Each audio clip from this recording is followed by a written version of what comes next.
J'ai en ma possession un artefact datant de l'âge d'or des Sith.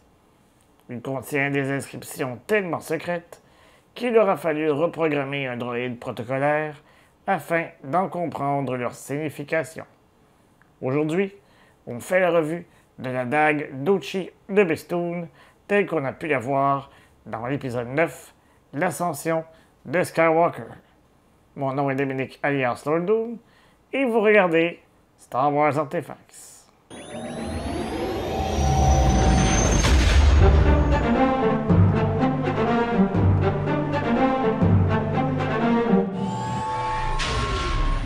Il s'agit d'un autre produit faisant partie de la Galactic Archive Series, une toute nouvelle série de produits dérivés fabriqués par Disney. Parmi les autres produits, on y retrouve entre autres un jeu de Jerick et quelques casques. La lame a fait son entrée à l'occasion du D23 de 2024, la convention officielle du fan club de Disney.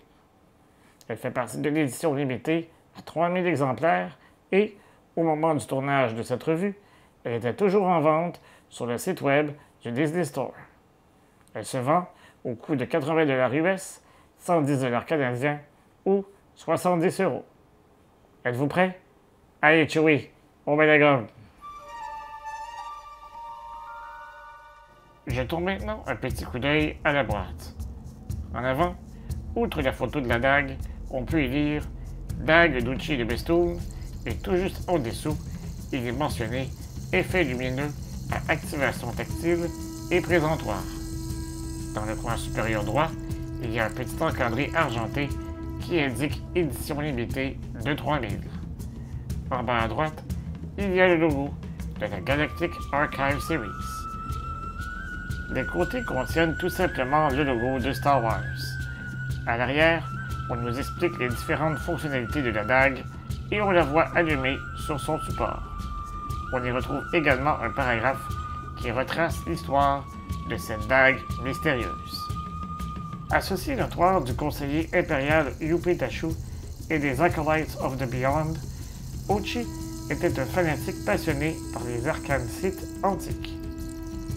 Ayant étudié attentivement les textes Sith interdits, il était fermement convaincu que cet ordre éteint était destiné à retrouver la gloire. La dague d'Ochi, décorée de symboles runiques Sith, recèle de mystérieux secrets et permet de localiser l'orienteur Sith perdu de l'empereur dans les décombres de l'étoile de la mort. Bien qu'Ochi n'était pas un Sith, il faisait partie des cultistes qui espéraient le retour des Sith. Avant de regarder la dague de plus près, n'oubliez pas de vous abonner à la chaîne, de cliquer sur la petite cloche afin de recevoir des notifications et de liker la vidéo afin de nous aider à poursuivre notre travail. Vous pouvez également nous suivre sur les principaux médias sociaux à SW Artifacts. Lorsque nous aurons atteint 2000 abonnés sur la chaîne YouTube, 2 d'entre vous auront la chance de gagner un de ces 2 demi-bustes de la série Legends in 3 Dimensions, offert par Gentle Giant Limited. La dague est faite de plusieurs matériaux différents. La poigne est principalement faite de caoutchouc sur lequel on a ajouté des marques d'usure et son extrémité est faite de métal. La garde est également faite de métal sur lequel on a ajouté d'autres marques d'usure. Pour sa part, la lame est faite d'un plastique extrêmement rigide et de bonne qualité. C'est sur la lame que l'on retrouve les symboles runiques Sith écrits dans l'ancienne langue Urkitat. Ces symboles sont si anciens qu'il existe très peu de moyens pour les interpréter. Lors des événements qui ont eu lieu dans le film L'Ascension de Skywalker, Rey et ses amis ont dû se rendre sur Kijimi pour rencontrer Babu Frick afin qu'il puisse reprogrammer C-3PO pour qu'il interprète les symboles.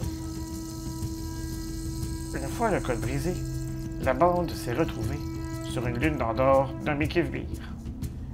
Devant les ruines de l'étoile de la mort, ils ont utilisé l'arc de mesure caché dans un des quillons et ont aligné la dague d'une manière précise afin qu'elle leur révèle l'emplacement de l'orienteur Sith. L'arc de mesure est également fonctionnel sur la dague. Il est donc possible de le déployer ou de le dissimuler. Fait intéressant, cette lame est faite à partir d'un matériau assez puissant pour résister à l'impact d'une lame de sabre laser. C'est aussi avec cette lame qu'Uchi a tué Dayton et Miramir, les parents de Rey. Même si cette fonctionnalité n'est pas utilisée dans le film, il est possible d'illuminer la lame de la dague. Pour ce faire, il faut appuyer 3 secondes au centre de la garde. Il existe 2 modes. Le premier fait scintiller la lame, tandis que le second illumine la lame de manière statique. La lame s'éteindra par elle-même au bout de quelques minutes, donc vous n'avez pas à craindre d'épuiser les piles.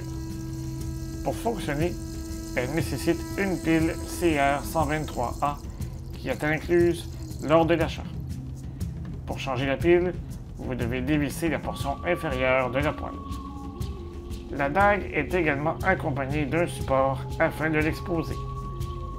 La base est faite d'un plastique noir avec le logo des Sith éternels au centre. 2 bras faits en acrylique transparent soutiennent la dague. Sous le support, vous retrouverez le logo de la Galactic Archive Series ainsi que le numéro de l'exemplaire. Pour ma part, je possède le numéro 2302. Je n'ai pas encore décidé de quelle manière j'allais exposer cet item, mais le fait que je possède l'orienteur Sith et le baboufric animatronique me donne quelques options. La dague d'Uchi de Bestoon est absolument superbe. Cela correspond exactement au type d'artefact que j'aime collectionner. Même si ce n'est pas le cas dans le film, j'aime quand même que la dague s'illumine. Cela nous permet d'apprécier un peu plus les runes Sith. Ajoutez à cela un prix plus que raisonnable et vous obtenez un excellent rapport qualité-prix.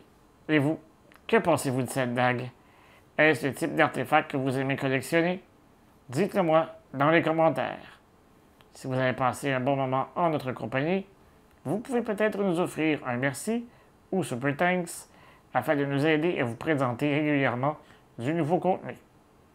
On se revoit prochainement pour une autre revue et d'ici là, je vous dis à bientôt et que la force soit avec vous à tout jamais.